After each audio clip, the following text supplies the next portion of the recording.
Okie dokie, I believe we are all the way live. Hello and welcome to my graveyard. I am your host of the evening, the Cemetery Man from Salem, Mass. Always taking names of King Candy. Yes, I'm here with you on Grande's Graveyard. Happy Thursday, everybody. Hope everyone had a wonderful work week. We may just have some of us have a 4-day weekend.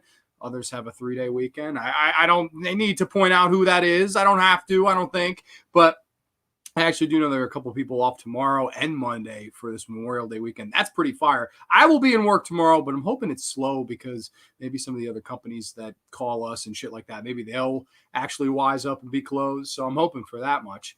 And we're live on the graveyard. We're chilling like villains. I hope everybody's doing well tonight. And we're going to be talking all things, oh yes, The Conjuring tonight, ladies and gents. I'm super excited to talk about these two particular movies, of course, Conjuring 1 and The Conjuring Part 2. I did my show prep past couple nights. It was really fun to revisit these films. We're going to get underway very shortly, and I just wanted to say, of course, before we do, we can, of course, say what we're drinking tonight. I'm drinking the original Mountain Dew OG, hell yeah. Also, which is funny, the last couple weeks it had the Christmas ribbon on it. Finally, I guess they sold out of those. So this is just back to the original Mountain Dew. I've got my nice little red Solo cup here. So cheers to everybody to a 4-day, 3-day, whatever day weekend. Hopefully a long weekend for everybody. Cheers to everybody. Oh man, I'm excited. I get to use the sleep too, and it'll be nice. I got a barbecue I'm going to, possibly a big card game tomorrow. So lots of fun stuff going on for me over the next couple days. And I figure what better way to kick off an awesome weekend than Grande's Graveyard, talking horror with y'all. And I'm super excited to do that. These movies, man, it has been a long time since I had revisited them before this. And man, I was really glad to go back and rewatch it because I personally, I don't know, like the original Conjuring, I watched to death when it came out. Like I watched it so much where I was like, Jesus, I need a break. So I took a good like 3-4 year break of it, and then rewatching it the other night for the first time in that long was just such a fun time. I had a ball with it. And Aiden Vavre's in the house tonight. What's going on? Good brother. Hope all is well with you. I just had a Mountain Dew Code Red earlier. That is good stuff, dude. That might just be my favorite drink in the whole wide world. I love Mountain Dew Code Red. It's so good. Watermelon Mountain Dew over there. Oh man, I got a charge to that. Charge to both of you guys. Charge. I've got the OG. You've got watermelon. Aiden had some Code Red. Who's got the voltage? That's the real question. Excuse me, I burped mid sip, but that's awesome. Glad we're all drinking the dew. I would have it no other way on Grande's Graveyard. But I guess we can jump right into this. I can see one thing of note that I thought was pretty heartbreaking I heard about was the passing of Robert Hall. And if you don't know who Robert Hall is, he actually directed films like Lightning Bug and films like Laid to Rest. People probably are more familiar with the Laid to Rest films, Laid to Rest 1 and 2. He was a big practical effects makeup guy. Like he was a big believer in that.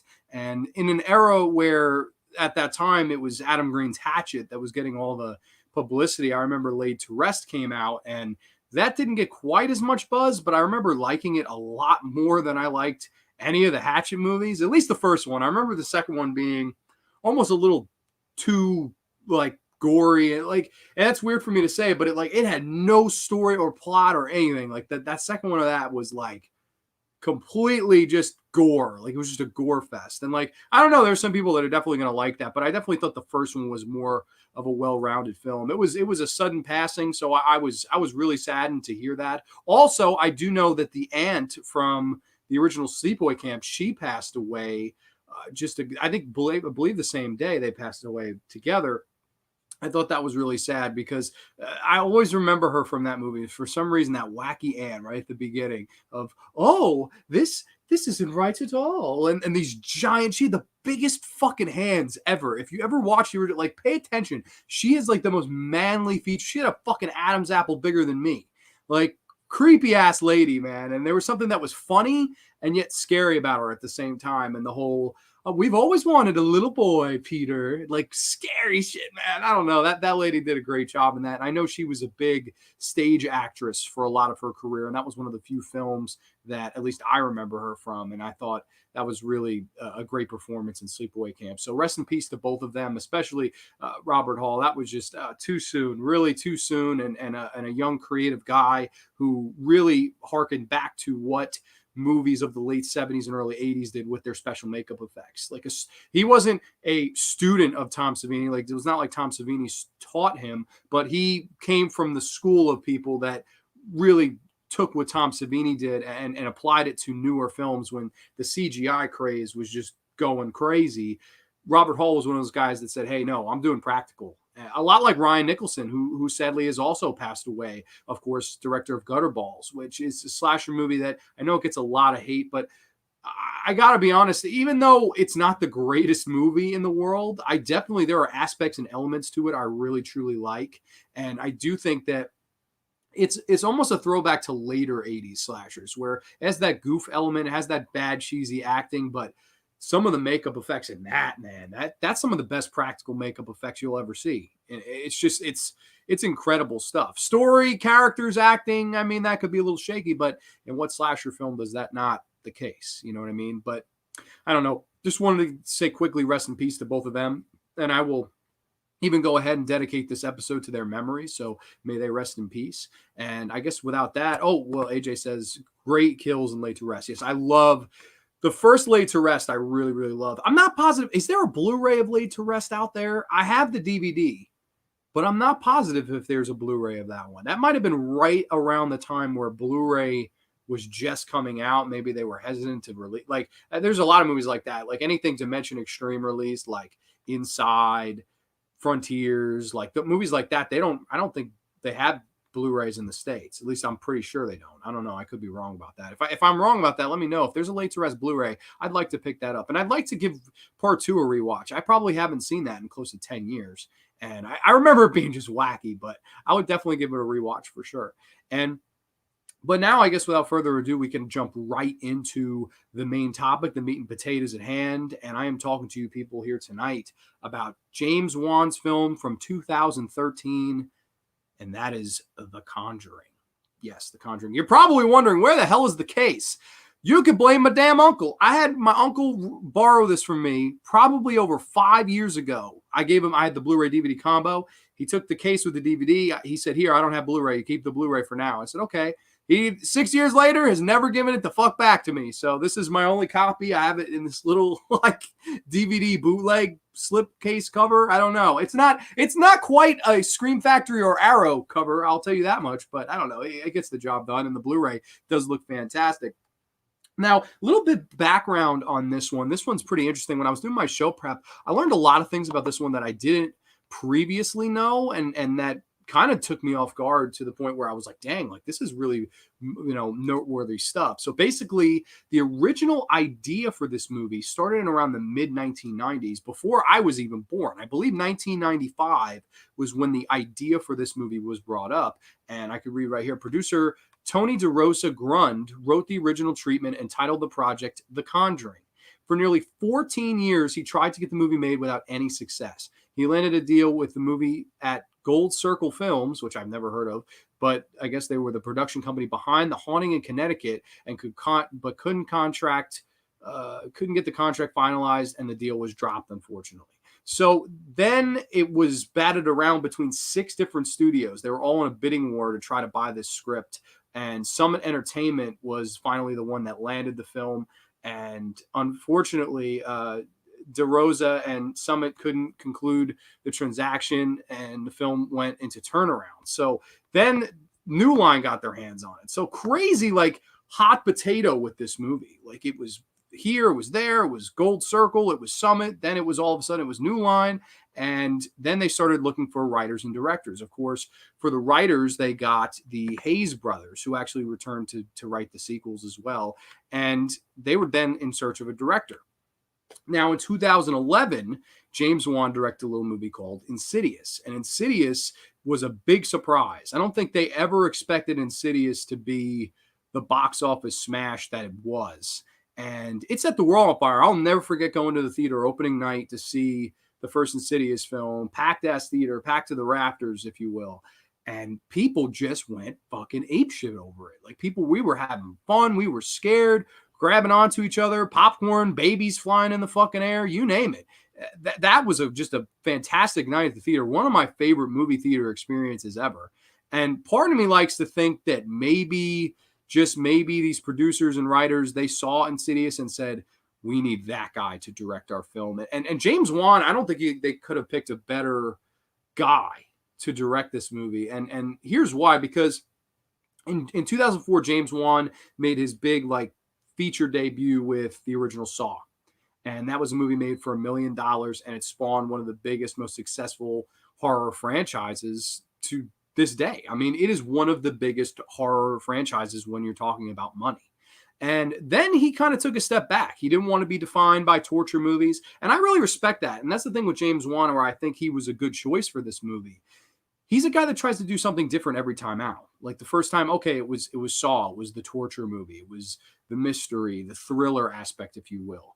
Then he followed that up with Dead Silence, which is more of a creepy doll movie with this killer ventriloquist named Mary Shaw and the whole nursery rhyme. And if you scream, she'll rip your tongue out at the seam. And it was just a really interesting little film that I think is severely underrated. I don't know why. Nobody really discusses Dead Silence in his filmography. It's almost like his forgotten film. But in my opinion, it was a really creepy, well effective, and creative kind of throwback movie. And then he made Death Sentence, which that was the movie that I think in a lot of ways could have ended his career when you think about it, because Death Sentence, what people don't remember, it was a big box office bomb. Like it did not make any money. However, what people don't remember is the reason that was the case, in my opinion, was because it was released the same day as Rob Zombie's Halloween. That was probably why nobody went to go see it, because Rob Zombie's Halloween, everyone went to go see that. I mean, that was a big box office movie, and Death Sentence kind of came and went like a fart in church, unfortunately. And I really like Death Sentence. It's almost like a unofficial remake to Death Wish with Charles Bronson, but instead it's with Kevin Bacon, Kelly Preston, and Garrett Hedlund plays the lead villain in it. And I don't know, there was just something about Death Sentence that I always thought was really, really good. And John Goodman has a performance in it that's really out of the box for John Goodman. And I don't know, it was just a very good little movie that, again, that nobody really saw or talks about, unfortunately. And then he went silent for a long time. He went 4 years without making a film. He was just probably collecting money from Saw and was like, shit, I don't know what to do. Insidious came out, was the spike in the arm of his career that he needed. And then they approached him to direct this movie. And I can read here, he said in an interview right here, when Insidious came out and was successful, the story about the Warrens came to me, and I was like, oh my gosh, this is really cool. But I didn't just want to make another ghost story or supernatural film. One thing I hadn't explored was the chance to tell a story that's based on real life characters, real life people. So those were the things that inspired me to do The Conjuring. And I really like that he was one of those guys that said, hey, let's do something different. Like, yeah, I know I just did a haunted house movie, but let's do one based on a true story, based on real people. Get that realism element forced in here, where Insidious is this movie that I love it. And I think it's scary. It's definitely the scariest movie I think James Wan ever made. But it is creative. Like, it's one of those movies where it is, you tell somebody dreamed this up. Whereas The Conjuring, it's based on a true story, and it definitely makes the film a little bit more raw, a little bit more gritty. And I think that adds a lot to what this movie is and why this movie really works for me. And Aiden says, there's no laid to rest Blu-ray, but the second film has a Blu. Wow, that's weird. See, as I like the first one a lot better. I think The Conjuring is a better film, but I find Insidious to be more, definitely. That's exactly what I think. I completely agree with you. And Saw 1 is a horror masterpiece. Yeah, I agree with that too.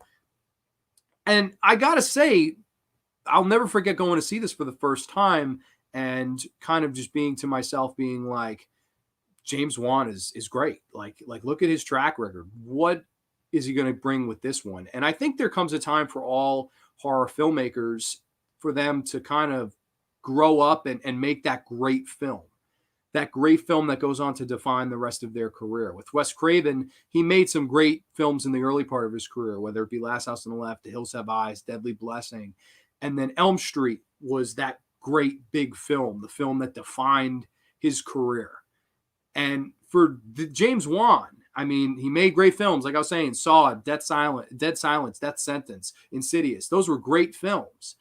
And then comes along The Conjuring, and I think this is truly the film that will define his career. And I know his career's not over. It's long from over. He's doing Aquaman, Aquaman 2, Fast and Furious movies. He's really kind of moved away from the genre, which selfishly I kind of am sad about. But I do think he is the biggest reason as to why these movies work. And we'll get right into the plot synopsis and what I think of the film. Of course, The Conjuring, a little plot synopsis for you here. Paranormal investigators Ed and Lorraine Warren work to help the family terrorized by a dark presence in their farmhouse. Ooh, yeah.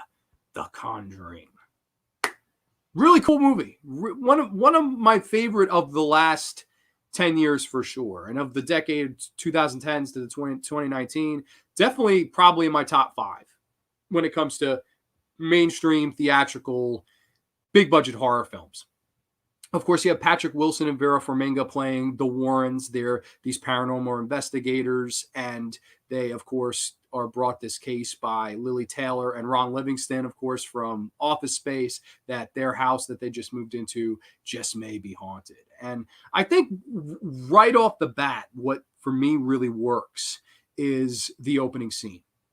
The opening scene is with the Annabelle doll. And you have these two girls telling the story about how they think this doll is possessed, how they think this doll is haunted. And the opening sequence is just so scary. It really gets you leaning towards the edge of your seat. And they have this scene where they find the doll and they throw it in the dumpster and they're just like, forget it, like forget this doll.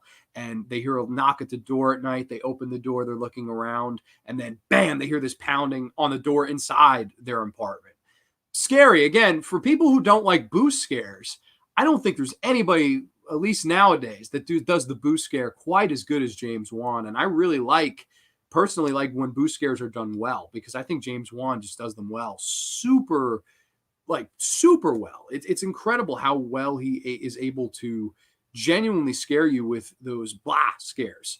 And I think why Annabelle works in this movie is because it's just such a low proponent. It's just such a low denominator.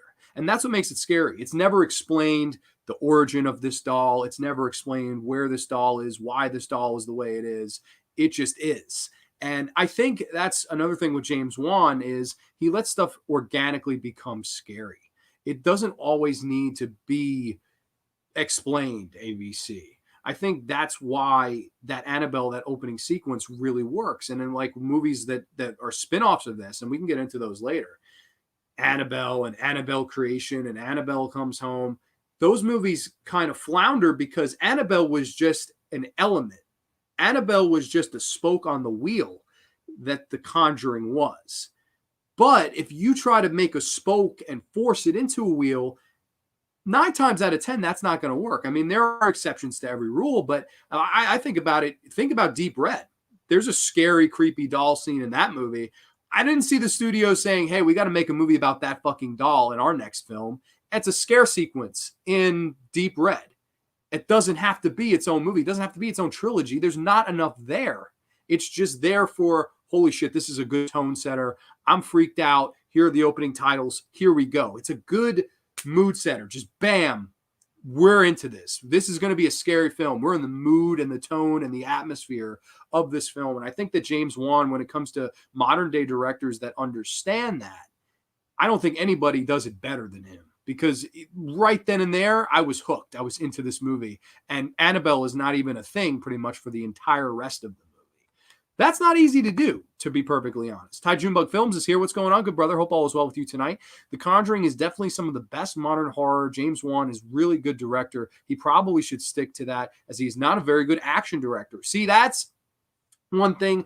I have not seen any of his other action films, unless you'd consider Death Sentence partially action, because I would. It's kind of like a revenge movie, but I see what you mean. I know what you probably mean, more Fast and Furious sequels and the Aquaman, and I haven't seen any of that. So I cannot lie to you. I can't say I've seen them. But I would tend to agree that he probably is much better with the horror genre, because you got to think about it. He's been doing this for years. He's been doing horror, and each and every time doing a different type of horror. That's pretty cool, in my humble opinion. James Wan produced Mortal Kombat, but don't lose hope, Grande. He's doing another horror film. I heard Juana said Argento was a big influence on his new film, Malignant. Ooh. I know that that's supposed to come out later this year, and I'm really excited for that, even more so than Conjuring Part 3, and we'll get into why I'm not as excited for Conjuring 3, probably as most people. But I got to say, I definitely am excited for his new film. James Wan said Argento was, yeah, totally. Ben Grimm's in the house. What's going on, good brother Ben? Hope all is well with you tonight. Everyone is streaming on Thursday now. Who else is streaming tonight? I wasn't sure. I saw Dana, Evil Dead Chick, was streaming before. I was watching her stream before I went live on here. She's got a great channel. If everybody hasn't checked out Dana's channel, Evil Dead Chick, she's been great. She's been doing these awesome, like really long live streams talking about video nasties. And she did one recently tonight, was talking about television horror. She's a great YouTuber. More people should go subscribe to her. One of my favorite movies is Death Sentence. Yes, I was talking about that before. That's a really underrated movie, and it's unfortunately one that was killed by the box office success of Rob Zombie's Halloween. And I don't know, I think it's a really underrated movie. It's like the low-key, it's the better Death Wish remake. And Kevin Bacon gives just a fantastic performance in it. But I got to say, The Conjuring, man, when it comes off on scare sequences, there's just so many good ones. And I like how James Wan directs this and uses the DOP, John R. Leonetti, as well as he can here to kind of do a lot of shots where he won't cut. Like there's a scene where the family is moving into this new house, and what he does is he has the camera kind of go underneath some of the furniture that's being moved and in and out of all the girls' rooms, just following them, almost like somebody is holding the camera like this and following them, but with the steady cam. It's not wobbly, it's not motion sickness. It's just such a cool shot as to how he never cuts it. Like similar to Alejandro Inarritu, he would do with movies like Birdman, where that's a whole movie where it doesn't feel like there's ever a cut. There's a lot of sequences in this where James Wan is trying to show a room here, a room there, a house here, the basement, the cellar there, where he never cuts. And I think it's really well done. And of course he did it like a movie in Death Sentence, the scene where Kevin Bacon's going from parking lot to parking lot, the levels, and running from Garrett Humlin and his goons. That scene, they never ever cut. The cameraman, the DOP, follows Kevin Bacon the entire time. It's really, really well directed film. And I think that it feels a lot and looks a lot like great 70s haunted house horror movies. Movies like the Amityville Horror, movies like Burnt Offerings. It has that same look, feel, and vibe to it. And I know that he said also that The Haunting from 1963 was a big inspiration for him, how that movie felt. I won't lie, that's not really one of my favorite movies, The Haunting. I never could get into it. I really like The Innocents a lot more. That was a movie that was made a little bit before The Haunting. But The Haunting kind of gets all the credit in the world, probably because Martin Scorsese put it over. But I definitely get that 70s vibe. This is a great haunted house 1970s feel, look, and vibe to it. And that's why I really can get into the movie right off the bat too, because I know there are films that will try to, hey, we're trying to be a 70s throwback. Hey, we're trying to be an 80s throwback. But this one just kind of does it. And it's not like, it's not in your face about it. It's just, hey, this is what this looks like. This is the style we're going for. And I think James Wan was really able to pull it off. And I think Patrick Wilson and Vera Farmiga as the two paranormal investigators, Ed and Lorraine Warren, they have a great endearing quality to them. They're so likable as our leads. And I think that a big reason for that is that in a lot of horror movies, especially haunted house movies, there's always the characters that are like, oh my God, this is happening. And we don't believe it. There's a lot of that.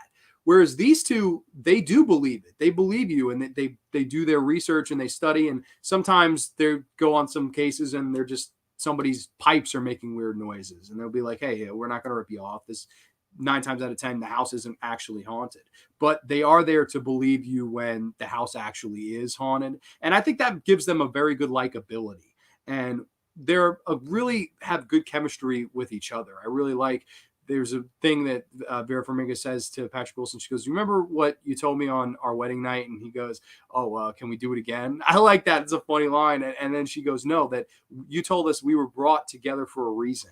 And maybe it's to help people. Maybe it's to do the things that we do and investigate and find out paranormal activity going on in people's houses and stuff like that."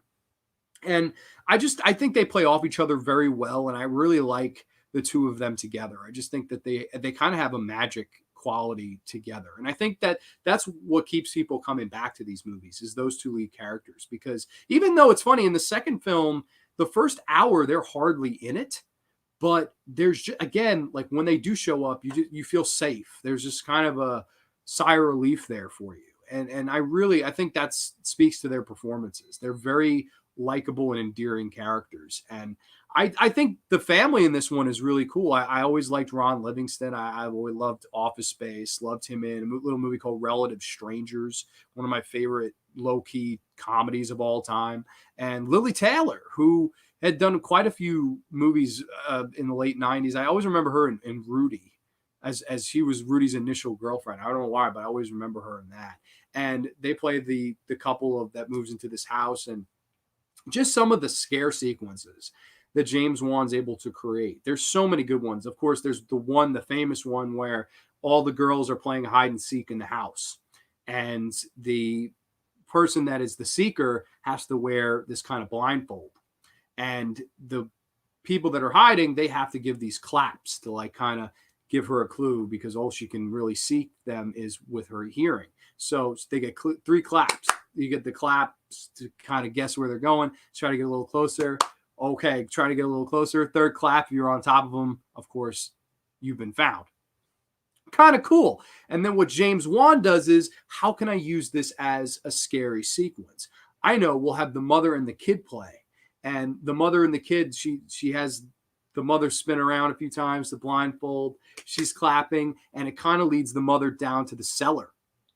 And she lights this match after she can't find the kid. She turns around, lets the blindfold out, and you see this pair of hands just kind of poop out and clap right next to her. Super scary, man. I remember seeing that in the trailer. That was one of the gags they actually gave away in the trailer. Just being like, oh shit, like just being absolutely just like, oh my God, that's crazy. Like this poor bitch. And she really does take a beating in this, man. Like she's covered in bruises throughout this movie and falling down the steps and being thrown around like a rag doll. Lily Taylor, man, she sells her ass off of this movie. And I think she gives a really, really good performance as the mom. And there's some other really good scare sequences where the 2 sisters are sleeping in the same room, and the one sister says to the other, stop grabbing my feet, go to bed.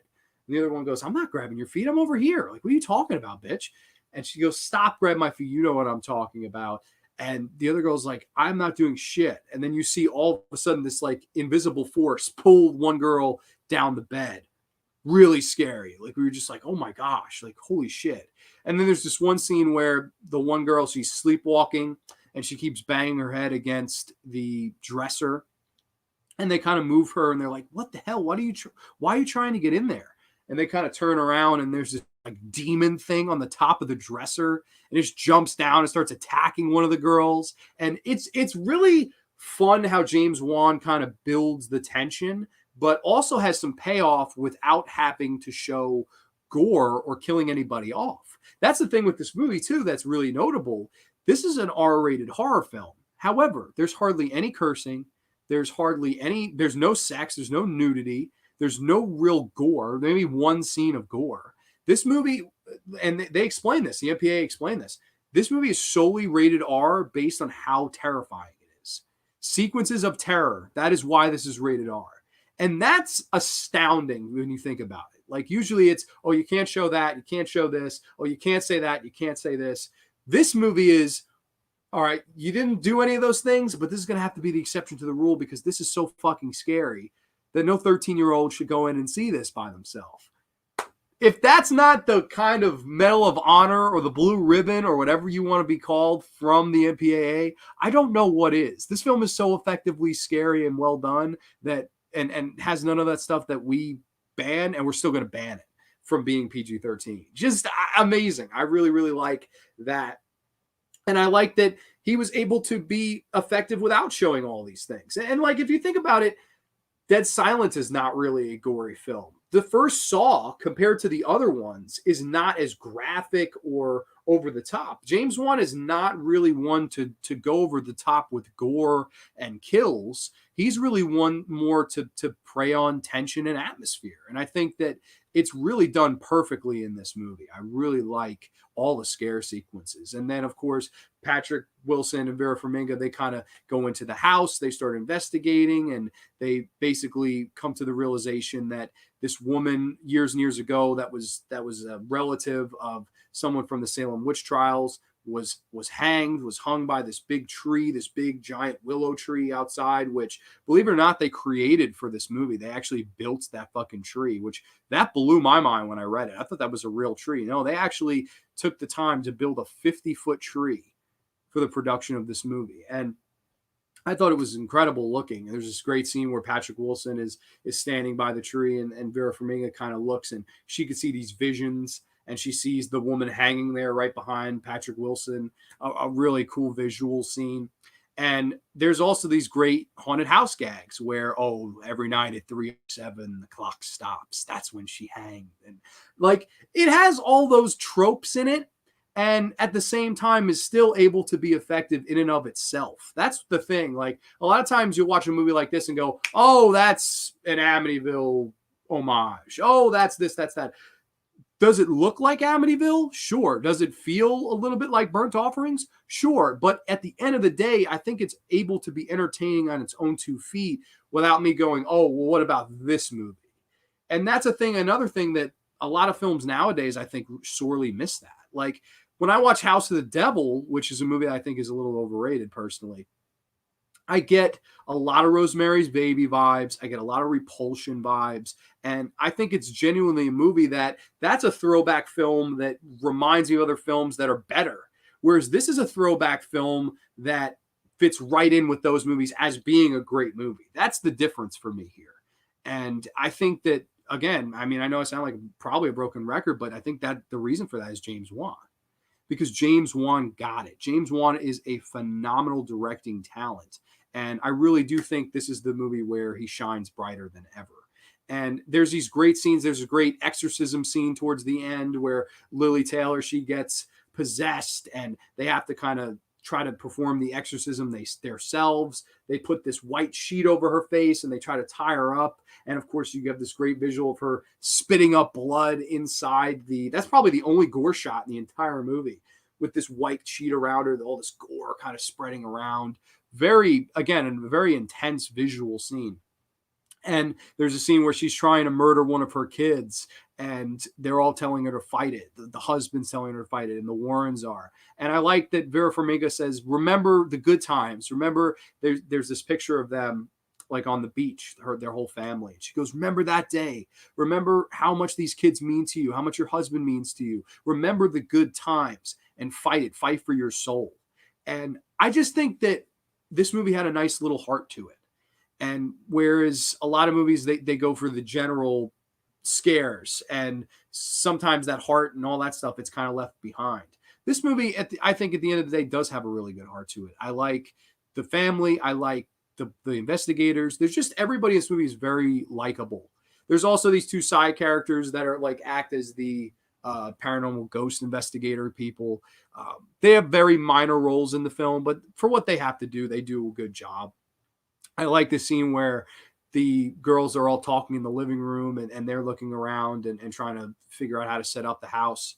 And one girl's hair just like starts sticking up. And they all look, they're like, what the hell is wrong with your hair? All of a sudden, this little girl just goes flying into this plane of glass, breaks it, and she's getting dragged around the entire living room floor. And the paranormal investigators are trying to grab her and shit like that. Like, very crazy shit to do that to a little kid. But again, they don't go too far with it. It's just kind of, you get the idea sort of thing. And I think this is a modern masterpiece. I really like this film. When I think of great haunted house horror movies, I really honestly make and look no further than the Texas Chainsaw. I'm sorry, I've read Aiden's comment at the same time. He was saying something about the Texas Chainsaw Massacre. What did he say? I know Tobe Hooper wanted Texas Chainsaw Massacre to be PG, but the MPA kept it as giving him an R rating, which was a smart move. That was a case where, but again, you're right. Again, not much blood in that film, not much gore in that film. That one I could see though rating R just because it's all suggested, like it's all there. Whereas this, there's really no suggestion of anything other than scare sequences and holy shit, like that just got the point across. Like this spirit, this evil thing, it means business tonight, man. Really cool stuff in my opinion. And what I was gonna say is I think that this movie is just a great modern masterpiece, and it's one that everybody should sort of seek out. And believe it or not, this movie made crazy money at the box office. I mean, crazy money. I believe this was released, funny enough, the same weekend as The Lone Ranger, which was the Johnny Depp, Gore Verbinski project from Disney. And this movie stomped the immortal fuck out of that movie. I mean, box office wise, just absolutely buried it. And I can see how much this was made for $20 million. They grossed 137.4 million in the States and 182.1 million across countries overseas, for a total budget of total grossing of 319.5 million against a budget of 20. That is a ridiculous profit, grossing almost 320 on a 20. That's crazy. I know it's not a $300 million profit because, of course, you have to throw in marketing and all that stuff, but that's crazy stuff. I don't think even they expected it to be as big of a hit as it was. But I also think in an era that we're still in, I mean, the Paranormal Activity era that started in 2007, I think this is the best movie that was sort of spawned from this era. Like if I had to say what is the quintessential ghost movie of this past era that we've been in for about 14 fucking years now, I would say The Conjuring. I think it's just a really, really great movie. I love the performances. I love the heart. I love the scare sequences. It's just a really well-around great movie with perfect direction. I think it's one that, and it's gladly, it seems to get its praise. I think a lot of people to this day really, really dig on The Conjuring, and rightfully so. I think it's a really important film when it comes to modern horror. It's one of those movies where I'm hoping, when I'm in my 50s or 60s, I'll be telling kids that, oh, well, when I was a kid, The Conjuring came out, and that was a really great one. Like in similar fashion to how my father told me about movies like Burnt Offerings and the Amityville Horror. I hope years from now, I'm in the same shoes telling people about Insidious and The Conjuring. I think those are two really, really great little movies, and The Conjuring especially. So if I had to rate The Conjuring out of 10, I'm going to come in with a solid 10 out of 10. I think this is a perfect haunted house horror movie, personally, and a modern day classic when they are few and far between to come by when it comes to the modern day. Lone Ranger is already forgotten and The Conjuring lives on. Yeah, of course it does. And that's sometimes how it goes. The big multi-million-dollar Disney movie against not a low budget, 20 million is a decent budget, but against a lower budget horror movie compared to what the Lone Ranger's budget was. That's the one that set the world on fire. And I remember this being a huge box office hit. It's funny, I saw this kind of in an opposite way of how I saw Insidious. With The Conjuring 1, I saw it on a Saturday matinee at like noon with my dad. We went to the theater, and I remember him looking at me after the movie ended. He was like, that was a fucking really good horror movie. And considering he's not a big fan, that's when like even if someone who's like more of an average movie-going horror person, he even thought it was a great movie. So that's got to tell you something when it comes to the effectiveness. Yeah, I would agree. 10 out of 10, Aiden. I really do. I think this is a perfect little horror movie, and one that I went back to a lot years ago. I mean, I would watch this thing to death. But it was fun. I hadn't watched this in 3 or 4 years, and man, I really enjoyed going back to rewatch this one, The Conjuring. Awesome little flick. Now, so after this set the world on fire, and we can get a little bit into this. I'm not going to talk about all the movies in the universe. We're mainly going to be talking about The Conjuring 1 and The Conjuring 2. However, I think we can get into a subtopic or whatever, or I guess a little bit of a tangent here of talking about the Conjuring universe, right? Oh, God, this shit can get annoying, but it is what it is, and we're here to talk about it anyway. But so basically, after The Conjuring set the world on fire, the studio was like, holy shit, we just made crazy money. Let's try to do it again. And what was one of the few elements, one of the few, I was saying before, spokes on the wheel that made The Conjuring scary was that opening scene in Annabelle. Thus, the studio turns around and goes, let's make an Annabelle movie. Well, what are our ideas? What should we do? Oh, let's do a fucking satanic Manson cult that breaks into this pregnant lady's house and her fiance or whatever, her husband, I don't know. And basically one of them sort of transfers into the doll before they're killed by police. And then that's all retconned in the fucking prequel. And I just think that Annabelle movie was a mess. And I think that was a really, really bad foot to start out on when you're trying to expand a universe. But I got to be honest, in all honesty here, doing a universe in the first place is stupid to me. I think what was happening was at that time, that was right when the Avengers came out. Like 2012 was when the Avengers came out. And I think their idea was, oh, well, there's the multiverse. There's all this Marvel universe stuff. Let's come out and try to make a Conjuring universe. It just doesn't really work for the horror fans because we're not the same. Granted, there are people that are diehard horror fans that are going to love those Marvel movies. But I think at the end of the day, we're not a universe like group, in my opinion. Personally, I'm not. I'm not into it where, oh, let's make all these different standalone films, but they all are in the same world. I don't know. This is not fucking View Askew universe. This is not fucking Marvel. This is horror. And the reason The Conjuring worked was because it was a standalone, good, unique, directedly horror movie. It was just such a well-done film.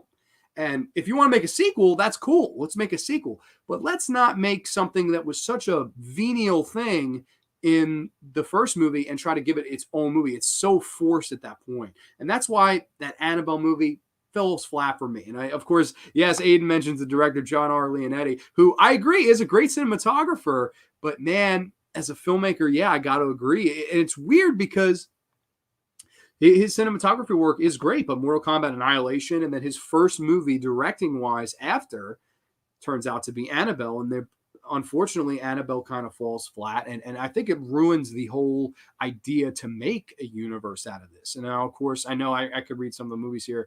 I haven't seen all of these, I won't lie. I've seen Annabelle Creation. That's probably the best one of the ones I've seen, just because of the director. I think David F. Sandberg, he directed that. He definitely brought as much of a style to that one as he could. Like, I think he brought a better style than John R. Leonetti brought. Of course, The Nun, which I have no interest in ever seeing. I'll probably never see it.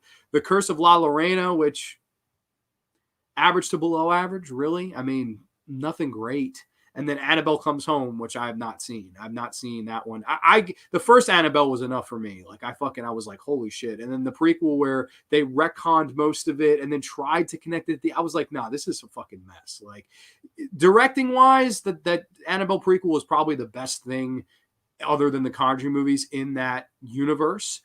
But again, I don't think there should be a fucking universe. I really don't. Like, I get it. I get the idea. Their eyes were on the prize of money, and let's spin one of these out every year. Just similar in a ways to where how Saw was. Like, okay, we'll turn a Saw movie out every October. That's what they wanted to do. They wanted to do The Conjuring. Then they want to do, we'll do Annabelle. Then we'll do The Nun. Then we'll do this, that, and the other. Horror doesn't work like that when you're not doing sequels. It doesn't work as a universe to me. And I think that's why most of those movies fail. And the biggest reason is none of those directors are James Wan, with all due respect. And I don't think Mr. Sandberg did a bad job. Yeah, Aiden agrees with me. Annabelle Creation definitely had the best style to it when it comes to scare sequences, atmosphere, look. If you're going to watch any of those, I would say watch that one. But again, it was so botched in the first movie that it almost hurts that movie, where it's like, oh shit. And that's why that's a prequel, by the way. That's 100% why that's a prequel. They couldn't follow the first one because it was so shitty. They were probably like, shit, what the fuck do we do? And that's why I think they turned the clock back. I really do. I think that was somebody hit the panic button there to try to keep milking the cash cow. And it looks like it's worked. But I don't think those movies really make that much. Like, did The Curse of La Llorona make that much money?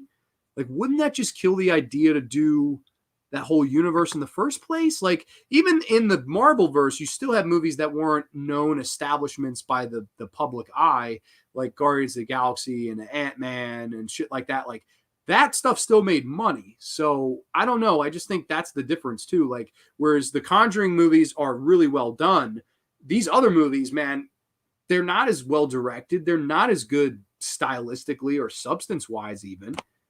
It just, I don't know, they kind of fall flat. I need a scorecard for all these damn movies. Ugh, yeah, no, this universe, if you will, it's hard. It's highly forgettable. I recommend watching The Conjuring 1 and The Conjuring 2. That is it. I would not fuck around with any of the other ones. Granted, I will say though that Annabelle creation was watchable, but I will stay far away from Annabelle from now on. I thought the first one was a piece of shit, to be quite honest. And so that really kind of bummed me out for a while. I was like, damn, like this was the sequel to The Conjuring or the related film. This movie, this Annabelle movie, until 2016, where James Wan would once again return. And at the time, he said for one last scary story. I remember at the time, was going to be his last horror film. He announced that. That was a true statement he made in an interview where he said, hey, after this, I'm done. I'm going to move on to Fast and Furious. He, believe it or not, passed up on making The Fate and the Furious to direct The Conjuring 2, which I think is pretty crazy considering he probably would have been paid a lot more money to do the Fast and Furious sequel. But eventually he went on to do, I believe it was Fast 7. So it's not like he didn't get that paycheck at the end of the day anyway. But he came back for one last scary story with this one from 2016, and it is The Conjuring 2. Oh, yeah. A really good sequel. A sequel. I watched this last night for the first time since I saw this in the theater. This is not one I've watched too much, but I actually saw this. It was fun. We saw this as a packed out theater, and I think at a midnight showing on a Thursday, because I think I was off, or I was, there was off school the next day, I believe. This was back like right when I started college. And I was excited. I was like, damn, off school. Let's go to the Thursday night show. Sold out crowd. I mean, sold out crowd. And once again, I had a great time in the theater. I laughed a little. I screamed a little. I was horrified. And I thought that this was a really, really worthy sequel of the first movie and a true follow-up movie as opposed to all these universe movies that they actually did, which I thought were very lackluster. But I can read a little plot synopsis here. Ed and Lorraine Warren travel to North London to help a single mother raising 4 children alone in a house plagued by a supernatural spirit. Yes, The Conjuring 2. I think this is a great sequel. I really think this is a really well done sequel. And it was made for, I think, slightly more money. I think they got a little bit more of a budget on this one. I can double check here. I had IMDb up here. This was made for a budget of $40 million. So twice the budget they had to make this. And it grossed about the same. Box office was $320.4 million. So basically grossed the same money, which that's really good. I mean, that's still great money to gross $320 million against a $40 million. That's incredible stuff. And I think this is a really well-directed movie. And I like that they changed the setting from America to now England. I thought that was a really cool, like, switch it up kind of thing. That it's not just another family in America. Okay, we're going to England now. And these kids, they don't have a dad. The dad is long gone. He actually, they say he married the girl around the corner and had twins with her, which I thought was fucking funny. I will say that I think the story is a little bit better in this one. And maybe the side characters are a little bit stronger in this one. I like the family a lot in this movie. And it's basically Patrick Wilson and Vera Farmiga. They're investigating the Amityville case at the beginning of the film. That's your hook in the opening of this one. And I like how it's directed where Vera Farmiga has the gun and she's going room to room like the true Amityville case and kind of shooting people, but you never see the gun go off. You just kind of see her raise the gun and then you see the aftermath of the bodies. Thought that was pretty effective. And you learn that Vera Farmiga is having these nightmares of seeing Patrick Wilson's character die, and she's afraid he's going to get impaled. So she wants to kind of almost call it quits with the paranormal investigating. And then, of course, we meet this family from England who have all this crazy shit happening with them. And then about an hour into the film, they're like, holy shit, like we need help, and basically call them in to help. Now, this is another one where I think it works for the exact same reasons, but in a little bit of a different aesthetic. When it comes to changing the setting around, I liked that. That was a welcomed change. It's a little bit longer of a film. I thought that was really cool. I think it gives you a little bit more time to get to know your characters. And I thought in this film, it kind of worked. Whereas the kids in the first film, if there's a weak point, you don't really get to know them at all. Like there's not much to them. Like they're just, okay, they're five little girls. Like there's nothing really to their characters. It was much more about Lily Taylor's character. Whereas at this one, it focuses more on the, I don't know if she's on the back here. Well, sort of is. This kid, it focuses much more on her and how she's sort of the outcast in this family. And there's this great scene where Vera Farmiga, she kind of sits with her on the swing set and says, listen, I know what it's like to be judged for being different. I know what it's like to lose friends and be called the weird kid. And I know you're going through a lot and I know you're seeing some scary shit, but you've got to understand that we're here to help. And I like how the little kid goes, how do you know when to open up to somebody? And quite blankly, frankly, she says to her, you don't know when you're going to get hurt as opposed to when you're not going to get hurt. That's a chance you have to be willing to take on people. And I liked that. I thought that gave the movie, again, a nice little like heart to it. And once again, the scare sequences in this, really, really good stuff. There's this great scare sequence where one of the little brothers, he's watching this thing. It's like a little toy and it spins around and it sings this song about a crooked man. And this crooked man goes around and around and it's kind of this catchy tune. And fucking all of a sudden, the fucking crooked man shows up and is scaring the shit out of them. A really creepy ass like idea for this giant slender man looking motherfucker, something like out of The Nightmare Before Christmas. It looks like that, like the look and tone of it. Really cool looking. I mean, really cool looking and scary and effectively scary. And I like, there's some scenes where the one girl, she's in the room and like all these fucking crosses are around her. And she's sitting in the room looking around and all the crosses slowly but surely start to turn upside down and all shit kind of hits the fan. Really effective stuff there. I like there's a scene where they're trying to convince the mom, this house is haunted. Like, please, like understand and believe us. And the mother goes in and she doesn't see anything. She's like, well, I bloody don't see anything. And all of a sudden the whole dresser just flies across the room and fucking closes the door. And they're all just like, like their eyes pop out of their head. They're like, holy shit. And the next thing you see is them running across the street to the neighbors. Like, we're getting the fuck out of this house. Like, I love that shit, man. Because that's what any logical person would do. But of course, the horrors follow them no matter where they are. That's the kind of thing. When the one haunted house movie where they do leave the home, of course, the scary entity will follow you.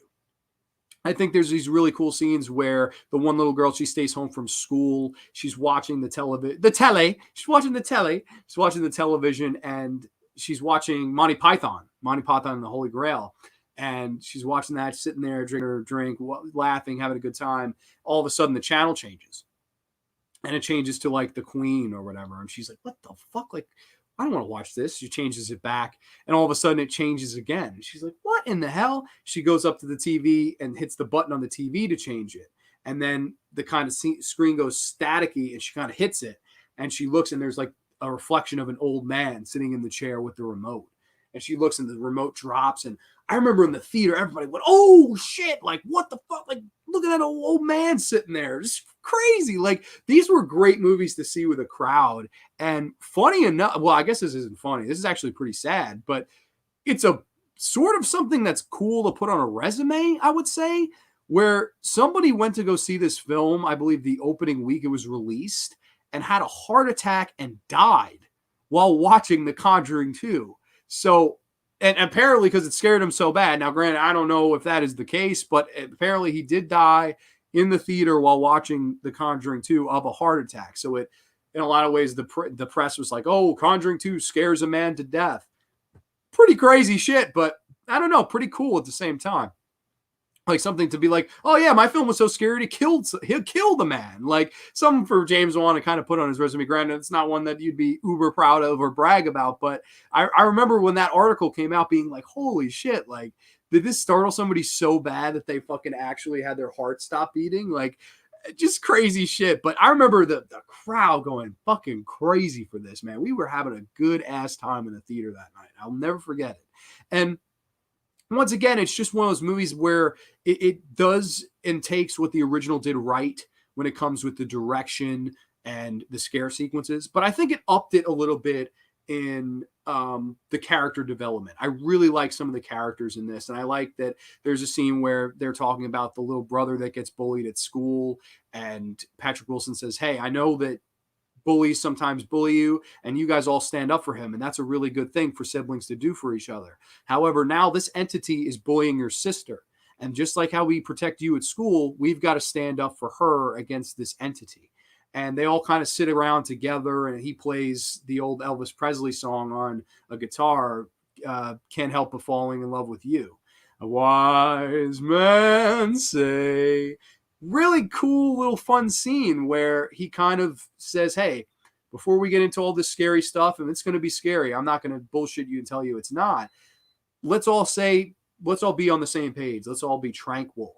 Let's all come together right now and sing a song. And I like that, again, a lot of movies now, they won't take the time to do something like that. That's why I prefer that this movie is a little bit longer, because it's able to establish these girls as much more likable and much more, you get to know them a little bit more. And I think that's what I like about this. And I know a lot of people say this movie sometimes takes a little too long to get that hook.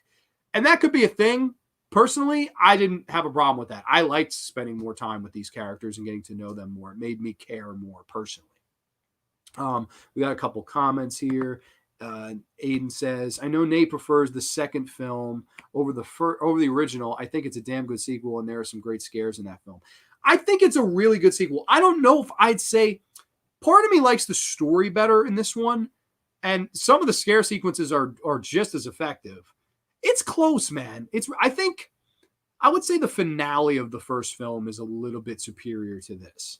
Like this one, everything sort of happens very quick once it happens. Considering all the build you get, the finale, the climax is actually pretty quick. Like it's about 5 minutes. That's about it. But the first film, that finale and that fucking exorcism, Lily Taylor screaming her fucking head off and then threatening to murder her kid. I'm gonna cut my kid's throat. And fucking Ron Livingston being classic Ron Livingston. Please don't, honey, please. He's the most monotone motherfucker, but that's why he works, especially in a movie like Office Space. And AJ said, Heart Attack sounds like some William Castle shit. Yeah, crazy. Like, I mean, there were movies like The Tingler where they did the whole bugs and, oh God, what was the other one where he would have a skeleton fly? I think House on Haunted Hill.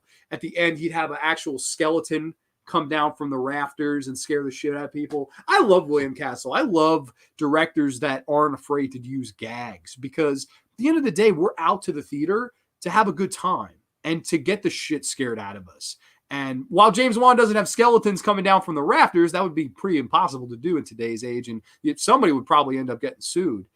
I think he's able to scare you enough with the film itself for you to be like, holy shit, like I love these gags. And that's a lot of the thing with James Wan. It really is. He's a very gag filmmaker. Like, how do I pull this off? How do I pull this trick off? How do I make this sequence work? It's been done this, that, and the other way before. How do I make it different here and pull off the scare, the jump scare? And somehow the guy always manages to do it. Like, there's another scene in this where the kid, he's playing with the toy fire truck and he pushes it down the hall and it kind of goes in this little tent, and he's like, all right, I'm gonna go to bed. And he goes back and he hears the fire truck and he looks out and he looks and there's nothing there. He hears it again, it kind of rolls out on its own, and then bam, out of nowhere the crooked man shows up, and oh shit, like, just, it's really always well done. James Wan's one of those guys, he'll work you A, B, and C to be like, everything's okay, all right, my guard's down, oh shit, out of nowhere, he'll hit you with that left when you think you're going to get the right. That's why I think these movies are effectively scary, and I think a lot of people find them effectively scary. They're just so well tackled when it comes to how they approach the scares. And it's not cheap scares. It's not the jump scares that you go, oh, I feel cheated after that. That was just the cat. That was just, the wind, if you will. In a lot of James Wan's movies, his scares, his jump scares, even if someone isn't killed or whatever, they mean something. it's a like even the demon from the first movie that jumps off the dresser and attacks the one daughter. She doesn't get killed in that scene, but you're still like, holy shit, like that. I don't feel cheated after that jump scare. That was some scary fucking shit. Exactly how you do it. Patrick Wilson does a damn good cover of Elvis. Yes, I love Patrick Wilson. He is very underrated as an actor, in my opinion. And he's one of those guys that, had he been a little bit younger when he made these, I think he would have been a big deal. Like, I think Chris Pratt is the guy that sort of got his spot in Hollywood right now. Like, I would have wondered in an alternate world, what would have Patrick Wilson been like in a Jurassic World movie? Or what would Patrick Wilson have been like as Star-Lord? And I think he's a really good actor. I really have always liked him in films like Hard Candy with him and Ellen Page. Well, now it's Elliot Page, but at the time it was Ellen Page. Just the dialogue between those two. That's essentially, Hard Candy is essentially a dialogue-driven film between two people. It's like an hour and a half conversation of just some of the most fucked up shit. And Patrick Wilson and Ellen Page, or Elliot Page, whatever you want to say, they pull it off great. They really do. That's a really great movie when it comes to scary dialogue and fucked up shit, and just like not that much happens physically, but again, that's one of those movies you get the idea. I really like Patrick Wilson. I think he's pretty underrated talent, and I know that he's a diehard horror fan. He's actually a huge fan of the Elm Street series, and specifically Elm Street 3. I remember back in the day when I had Twitter, he posted something like, oh, you know, something about Dokken, the band that did the Dream Warriors cover. And I mentioned him in a comment. I tweeted to him. I was like, oh man, Dream Warriors fan? ? And he was like, one of my favorite movies of all time. And I was like, no way. And there's actually interviews where you could see him putting Dokken and Dream Warriors over, and he shit on the interviewer. He was like, aren't you supposed to be an expert on this? He goes, I bet you don't even know what the fuck Dokken is. And it was really funny. I remember Vera Farmiga was like looking at him like, oh shit, like he's going off on this interviewer. Love Patrick Wilson. I just think he's a great, charismatic person. I love his acting, especially in this one. The singing, and he performs as singing himself. That's not a cover. That's not somebody else singing for him. That's Patrick Wilson singing the Elvis cover. Really like it. Tobe Hooper and Spielberg had the balls to have real skeletons in Poltergeist. Yeah. And I think another thing, like harking back to the Annabelle thing, a scary element of Poltergeist was that clown scene. Again, Hollywood didn't turn around and say, let's make a killer clown movie with that clown. It just hurts it. It's like, and the same thing with this movie, Conjuring Part 2 and The Crooked Man. I don't know if it's definite, but I believe they've wanted to do a Crooked Man movie since this came out. Don't fucking do that. That was a scare element in this movie that worked. As is this kind of, I don't know how well you can see that, this demonic nun in this film that's trying to kill Patrick Wilson's character, and it haunts Vera Farmiga's dreams. That worked for this movie. The look was very iconic looking. The way the character moved, the way it looked, just everything, like a really scary looking character. And of course, they had to ruin that, being Hollywood that they are.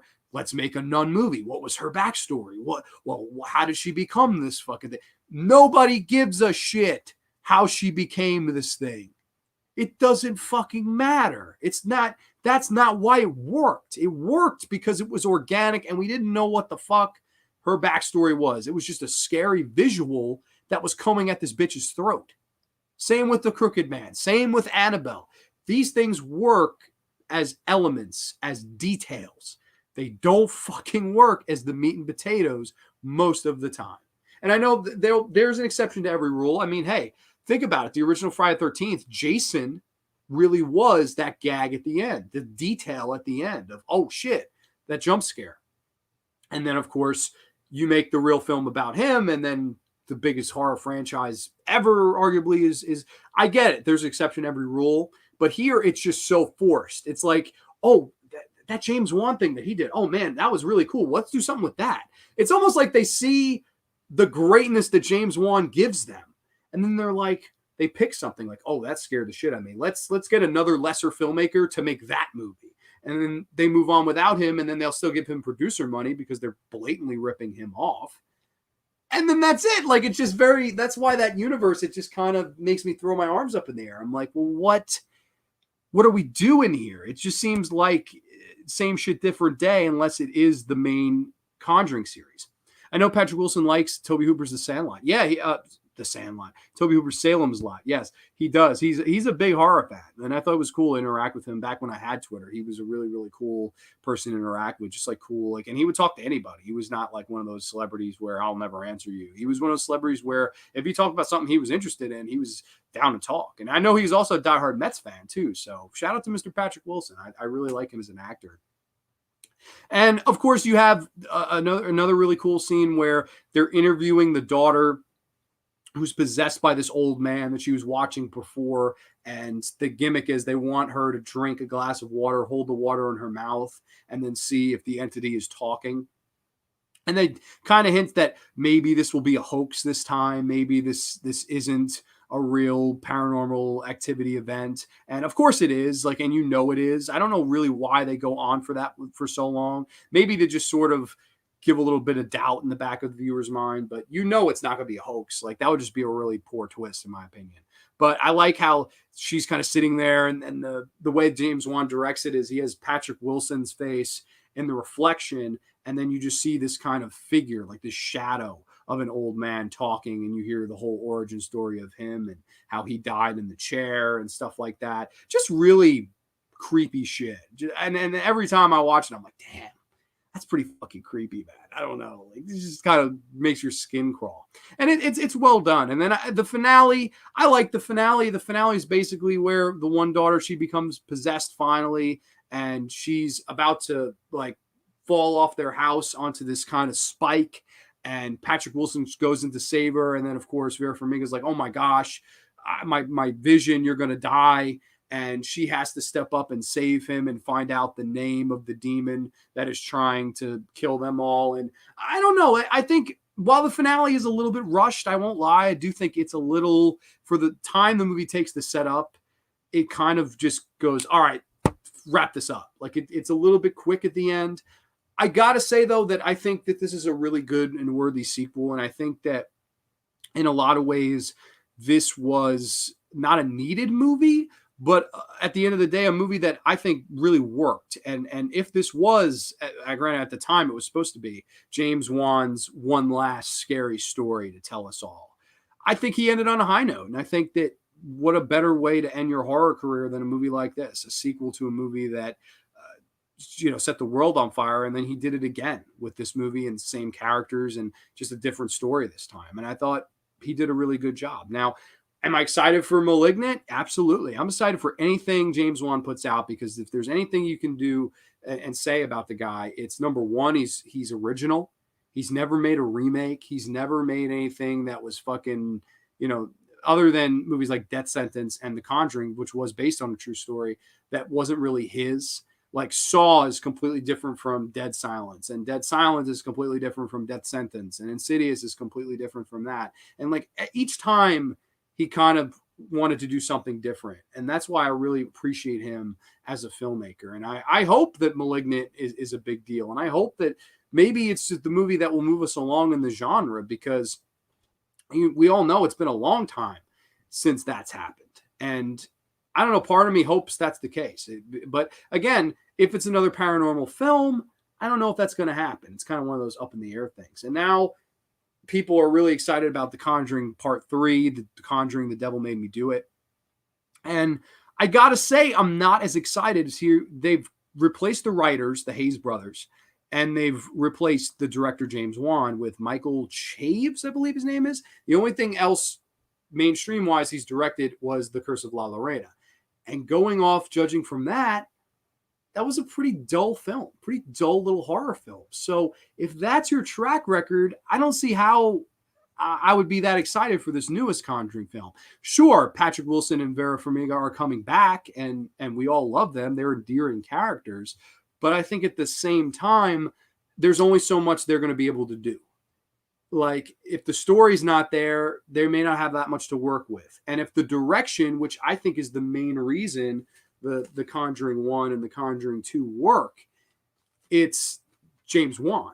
Like, not bringing James Wan back really gives me doubts about this new film. Now, I've heard early buzzes that it's great. Like, the critics are putting it over. It's not being released until next Friday. I will go see it. I'm definitely going to check it out because I really do like these first two films, and it was fun to go back and revisit them. But I got to say, man, like anticipation level, it's kind of low. It's really kind of low because other than the main actors, you've replaced every single other person.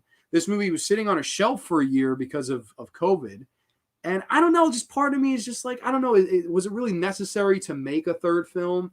And if you were going to make a third film, it would have been maybe cool to show the in between, like show them doing the Amityville case. That would have been cool. This way we could have gotten an actual, like, great mainstream Amityville horror movie, which we haven't had that since probably Amityville 2. And that's like in the early 80s. So I don't know, like it would have been definitely interesting to see them try to tackle that.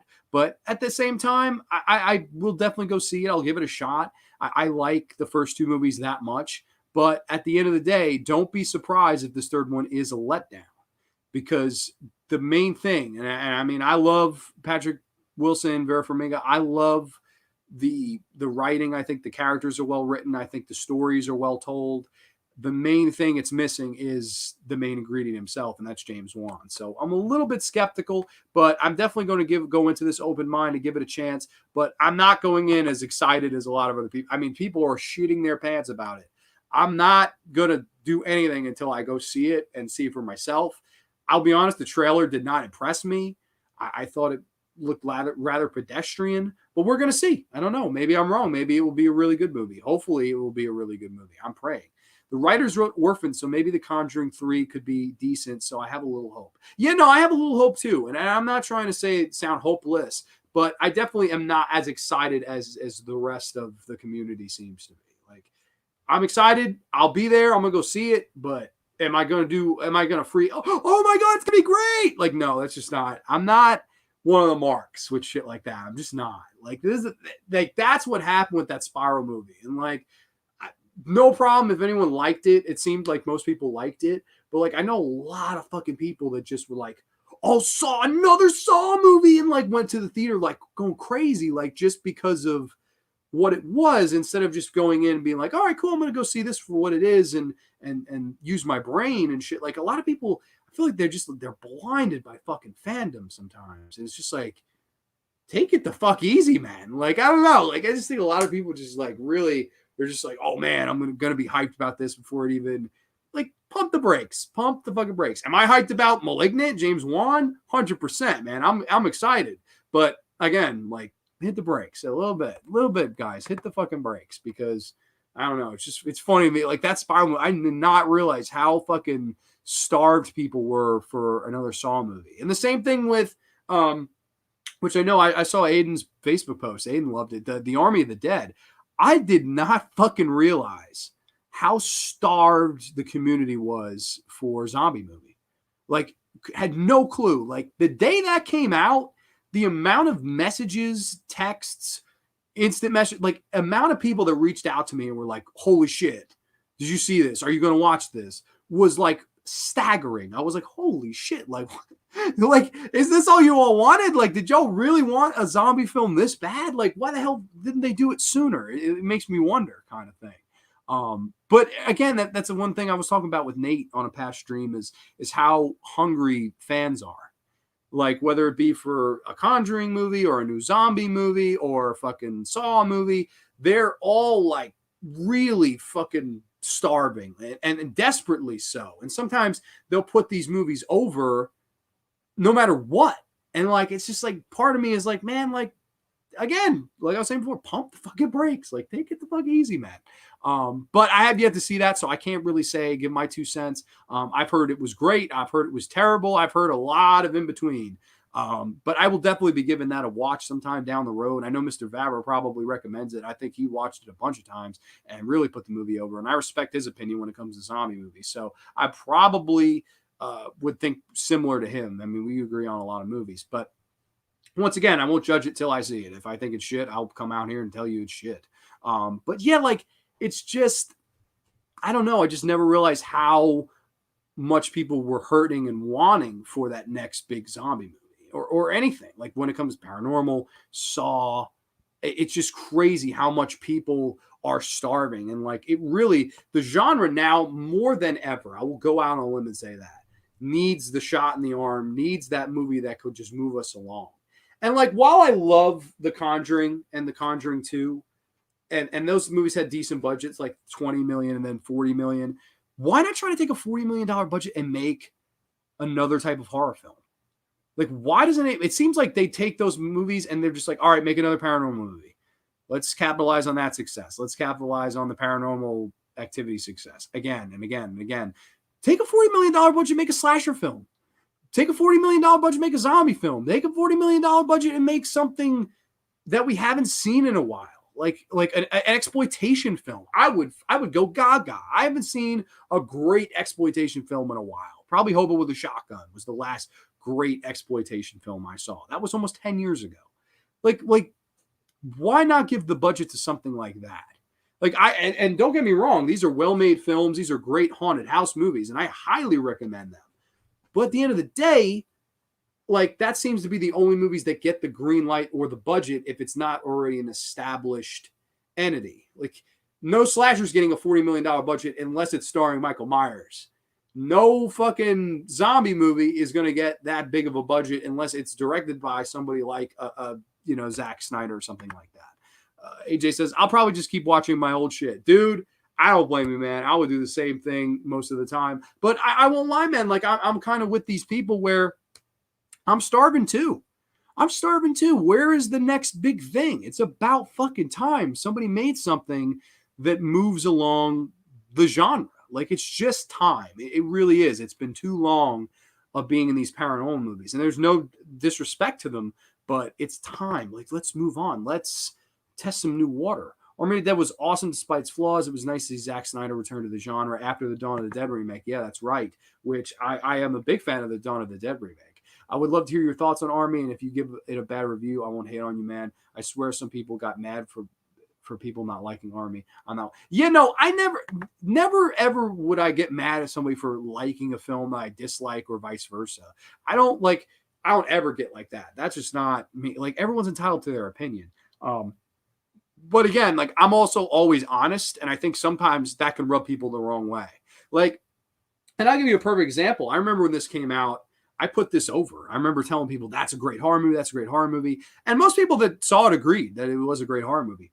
But there was a couple people that were like, of all the things that come out, why would you get behind this, Grande? And of all the things that come out, why would you back Cabin in the Woods? And of all the things to come out, why would you back It Follows? I've gotten shit for liking all those movies. I have. And you know what else, Aiden? I've also gotten a lot of shit for hating movies that people liked. The Babadook, I hated The Babadook. People fucking loved that.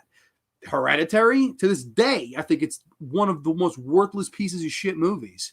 And people hated on me for not putting that over. So no matter whether you put the up-and-coming thing over or if you bury it or if you don't have an opinion on it, if you say, hey, middle of the road, I don't feel one way or the other, I'm kind of indifferent to it. No matter what of those three you're on, you're going to piss somebody off. And like, that's unfortunate. That's the way the world works. That's the way people work. But at the end of the day, man, I'm telling you what I think. I'm not going to, if I make fun of a movie, I'm making fun of the movie. I'm not making fun of you or anybody who likes the film. If I tease a film, I tease a film. That's it. I remember when Hatchet came out, I gave that movie tremendous amount of shit. And people were like, well, you're not a true slasher fan and you don't know your shit. And I was like, number one, you're wrong. I'm a diehard slasher fan. Number two, you don't think I know my shit? Like, come on. Like, I think what happens is people get very butthurt and they make it personal one way or the other, whether you like it or not. Like, oh, you didn't like this movie that I loved? You're a fucking idiot. And you don't know your shit. What? Like, no, I didn't like the film. Like, I'm not an idiot and I don't know my shit. Like, let's not go there. And then, of course, there are some times where I love a movie where people look at me like I'm crazy. Like, I put The Lighthouse over. I loved The Lighthouse. I had people tell me The Lighthouse is the biggest piece of shit ever. And they were like, well, I don't value your opinion. I was like, all right, you don't have to value my opinion. You can think what you want of the film. But at the end of the day, I gave you my honest thought. I loved the movie. I thought it was a really, really, really good, like, claustrophobic horror film. And I thought it was really well acted by Robert Pattinson, who before that, I'll be honest, I was a big critic of him. I always made fun of him for being in the Twilight movies. I opened my mind, and when I saw that movie, him and Defoe, I was blown away, and I thought it was a great movie. So, like I was saying, no matter what side of the fence you're on when a movie is making a lot of buzz one way or the other, you're always going to piss off somebody. I just don't think it should ever get personal. Like, I don't get why people make it about stuff like that. We need more honest critics like you, Grande. Thank you, man. I appreciate that. And I appreciate all of you that watch this and support me and stuff. And that's what at the end of the day, I'm trying to do. I'm trying to just be honest with you. If I like something or not, I'm always going to just be honest. I'm not trying to be popular. I'm not trying to go with the flow. But I kind of try to tell things how they are at the end of the day. And I think that, again, I could piss people off sometimes, but it's an imperfect world, imperfect people, but I don't know. It's always fun to discuss and debate. And as long as it's friendly and respectful, I love debating with people. I think it's a lot of fun, actually, as long as it doesn't get to that personal point. But most of the times, it certainly can. But yeah, that is The Conjuring Part 2, though. If I had to rate this one, I'm going to come in with a 9. I like this one a lot. This is a slight, the slightest step down from the first film. It's just not as good or classic feeling. But again, he changed enough stuff with the setting, story, look of the film, and the characters that I think that it really is a worthy sequel. And it is probably a big reason why I'll go and see Part 3 with an open mind. So I will miss James Wan. I wish he was coming back to direct it. If it was the James Wan trilogy, I'd be actually way more excited.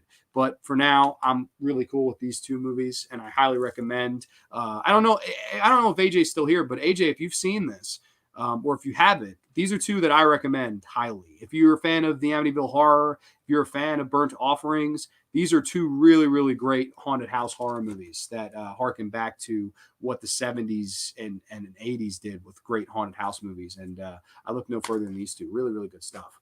With that being said, we can actually, there's Aiden comment here. Let's see. What'd you say, good brother?